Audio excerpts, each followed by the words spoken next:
High guys, how are you? তো দেখো, আজকে 18 জুলাই 2024 ডাব্লিউবিসিএস গ্রুপ ডি এর রেজাল্টটা বেরোলো। তো দেখো, ওপরের স্ক্রিনশট আমি দিয়ে দিয়েছি। তো Biswajit Das, many many congratulations, selection পেয়েছে। সেটা হচ্ছে land reforms and refugee relief and rehabilitation department. ঠিক আছে। তো নর্মালি কোঅপারেটিভ ইন্সপেক্টরে বা পঞ্চায়েত ডেভেলপমেন্ট ডিপার্টমেন্টে সিলেকশন হয়, তো এবারে ল্যান্ড রিফর্মস ডিপার্টমেন্টে সিলেকশন করেছে এবং মাত্র একজনকে সিলেকশন করেছে। ঠিক আছে। তো এমনিতেই ডব্লিউসি গ্রুপ ডির রেজাল্ট যদি তো আমরা 3-4 বছর ধরে দেখি, তো প্রায় বলতে পারো ভ্যাকেন্সি কিন্তু অনেক কম। এবারে কিন্তু একজনকে ভ্যাকেন্সি নিল, স্রেফ একজনকে। ঠিক আছে। কাট অফ দিয়ে দিয়েছে 791। এটা হচ্ছে তোমার এসসি কাট অফ। মানে যদি জেনারেলকে সিলেকশন করতো তো আমার মনে হয় এটা 850 হয়ে যেত। ঠিক আছে। তো যাই হোক, এটা যখন রেজাল্টটা বেরোলো, মোটামুটি তখন আমি বলেছিলাম যে 3-4 জনকে হয়তো সিলেকশন করবে, কিন্তু আলটিমেটলি একজনকে নিল। তো এটা কিন্তু খুব খারাপ মানে নিউজই বলতে পারো, কারণ মোটামুটি অন্তত 2জন বা 3জনকে নিতে পারতো, তো সেটা একজনই নিল। আরেকটা জিনিস বলতে চাইছি, কারণ আমি দেখছি বিগত কয়েক বছর ধরে ডাব্লিউবিসিএস গ্রুপ ডির কিন্তু রেজাল্ট ভ্যাকেন্সি তো কমেই যাচ্ছে, এবং আমার মনে হয় যারা এবিসি যারা ইন্টারভিউ দিয়েছে এবং যারা সিলেকশন পায়নি এবিসি গ্রুপে, তারাই ডাব্লিউবিসিএস গ্রুপ ডি সিলেকশন পাচ্ছে আলটিমেটলি। মানে ইন্টারভিউ লিস্টের কথা বলছি। মানে এমন খুব কমই ক্যান্ডিডেট আছে যারা ডাব্লিউবিসিএস গ্রুপ ডির জন্য ইন্টারভিউ সিলেকশন পেয়েছে এবং গ্রুপ ডিতে সিলেকশন পেয়েছে। মানে আমার বলা উদ্দেশ্য, যারা এমন কেউ ক্যান্ডিডেট আছে কি যারা ডাব্লিউবিসিএস গ্রুপ ডি ইন্টারভিউ দিয়ে ডাব্লিউবিসিএস গ্রুপ ডি সিলেকশন পাচ্ছে? আমার মনে হয় না কেউ আছে বলে। যদিও এটা আমার ব্যক্তিগত অভিমত, তো তোমরা কিন্তু প্লিজ একটু বলবে, কারণ এটা আমার ডাউট লাগছে।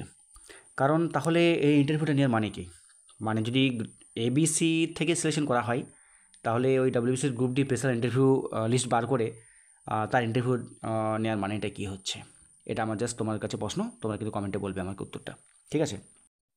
হ্যাঁ, দেখো, একটা নতুন আমি লিস্ট দেখাচ্ছি এখানে। তোমার ডাব্লিউবিসিএস একটা লিস্ট তোমাকে বলার চেষ্টা করছি আমি। সেটা হচ্ছে কি না, টোটাল মানে 2016 থেকে 2021 পর্যন্ত, মানে আজ পর্যন্ত 21-এ যে ডাব্লিউবিসিএস গ্রুপ ডি যে সিলেকশনটা হয়েছে কতগুলো দেখো। 2016 সালে দেখাচ্ছে 189। ঠিক আছে। তারপরে তোমার 2017 সালে দেখাচ্ছে 51, মানে ভ্যাকেন্সিটা অনেকটা কমে গেছে। 2018 সালে দেখাচ্ছে 63, একটু বেরোলো। আবার 2019 সালে মোটে 35 জনকে নিয়েছে, 35 অনলি, রাইট। তারপর দেখো সিধা 2020-তে কোভিডের সময়ে নিয়েছে একদম 2জন, মানে 35 থেকে 2জন হয়ে যাচ্ছে। আর 2021-এ মানে আজকে যেটা বেরোলো সেটা মোটে একজনকে নিল। ভাবা যায়? তো তোমরাই বলো এবারে কী হচ্ছে। মানে 2016 সালে যেখানে 189 ছিল, সেখানে 2021 সালে একটা। পপুলেশন বাড়ছে, মানে কাজকর্ম বাড়ছে সরকারের, অথচ ভ্যাকেন্সি কমে যাচ্ছে। মানে দেখো, আমি কোনো সরকারের ব্লেম করছি না, বাট এটা একটা খারাপ নিউজ। মানে ভ্যাকেন্সি তো বাড়ার কথা না, সেটা কমে যাচ্ছে। মানে 189 থেকে 2021-এ, মানে 16 যেখানে ছিল 189, সেখানে আজকে হয়ে গেল একটা। মানে ভাবতে পারছো, মানে একবারে 189 to 51, then 63, then 35, then 2, then 1। What is this? তো এটা তোমরাই বলো, ভ্যাকেন্সিটা এতটাই কমে যাচ্ছে এবং ইন্টারভিউটা তোমরা বুঝতে পারছো ডাব্লিউবিসিএস গ্রুপ ডি ইন্টারভিউটা নেওয়ার কী মানে। কারণ ইন্টারভিউ দেওয়ার পরে তারা সিলেকশন পাচ্ছে না।